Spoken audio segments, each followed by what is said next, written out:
Yüreğimde senin soruq, gözlerim yolunda kolar. Sensiz bu dünya menga tor.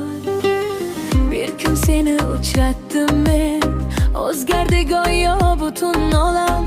Kulchingdan bahor keldi, yüreğimga kirdi bir alam. Seni kutdim uzoq tunlar, isming bilan o'tdi kunlar. Qaytgin endi sevgilim, sensiz so'ndi mening gullar. Yüreğim seni izlaydi, har tun seni so'raydi. Kel sevgilim yonimga kel, bu yurek faqat seni deydi. Yüreğim seni izlaydi, ko'zlarim yo'ling poylaydi. Birgina sen meni baxtli qila olasan.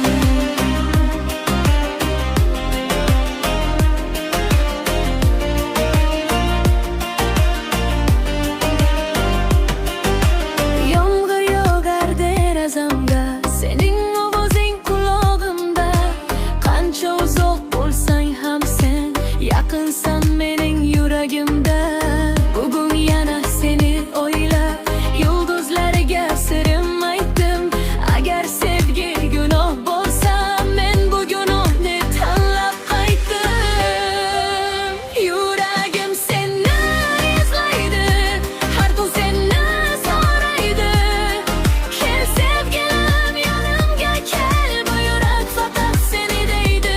Yüreğim seni izlaydi, ko'zlarim yo'ling poylaydi.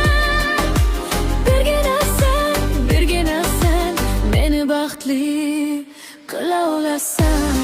Kel qo'limdan tutgin, meni yana kuldirgin.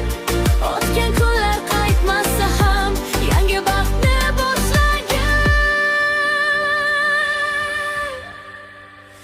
Yüreğim seni izlaydi, yüreğim seni poylaydi. Kel sevgilim yonimga kel, bu muhabbet hiç olmaydi. Yüreğim seni izlaydi, har nafas seni so'raydi.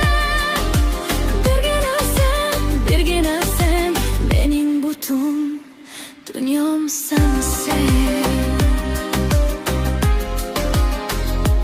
Yüreğim